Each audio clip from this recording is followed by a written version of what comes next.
There are terrible consequences to people who have purchased these units, and they are incorrectly painted with a brush on the other side of the house that these are evil investors. This government has destroyed people financially and emotionally because of Bill 35 applying to these units that it simply would not apply to. And the minister can say over and over that this is needed for short-term housing. This is a limited number of units. These are not these investor-owned condos that were built for people to live in.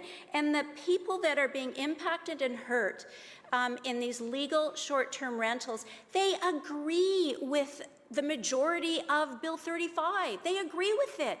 They are saying, yes, we need to put some guardrails on here. We need to make sure that there are not those units in condominiums that were meant for people to live in, to rent in and to buy. They should not have short-term rentals in them. That is not what this is, and the minister is not hearing that. He's not listening to people, and he is not reacting to the actual real-life impacts of people. And so to say that we have canvassed this, we have not even begun to canvass this. It's important, and it's important today because tomorrow is May 1st, and this is going to have, and it already has, had unbelievable negative impact on British Columbians. I would just like to, if the chair will indulge me for a moment, I have got a couple of quotes and some information on the people and their families that have invested in these in the Janian and these other short-term, legally operating short-term rental buildings. Here's one headed "Pension Plan Gone Wrong." Quote, "I have been in a state of shock and under extreme stress since the announcement of this legislation. My financial well-being has just evaporated. 16 years ago, my partner and I were professional musicians with 2 young children. Realized we needed to get serious about our financial planning in order to make sure we could provide for ourselves and never be a burden to our children while we were able to pursue our musical careers. Now, I'll jump to the end, but after they have lived frugally, never going out to restaurants, never getting babysitters, never having a new car, they were able to come up with a down payment to make in an investment in a hotel-zoned condo in Victoria. And this ends with, I'm now 62, still self-employed, having pivoted career-wise a few times to pay the bills.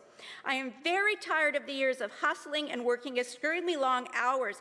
I was planning to retire in 3 years, but now I can't."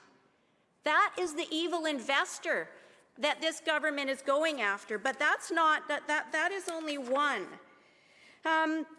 Young family with a new baby. "You mischaracterize who short-term rental owners are. We're not wealthy people from out of town. We're not corporations.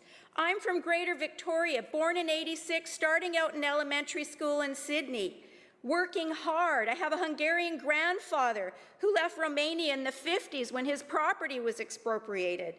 Please understand that most short-term rental owners have been messaging you that they believe in 95% of Bill 35.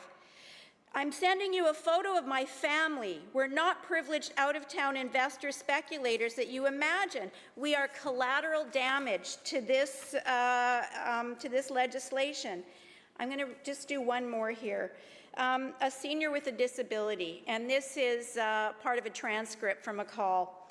"I apologize. I own in the Astoria, but I'm legally blind, so it's hard for me to participate in this call.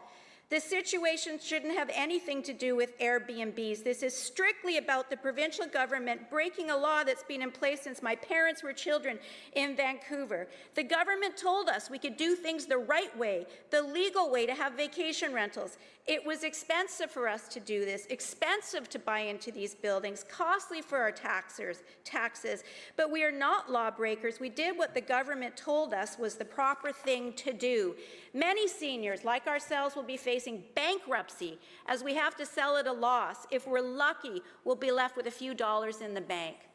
So when this minister says that all of these investors are taking these suites out of the market, I would like him to please speak directly to the people that I have just read this from, to the other people who have been financially devastated by Bill 35, so unfairly pushed on people without consultation, without the ability to grandfather, and without any heart from this government hearing and understanding what you have done to British Columbians.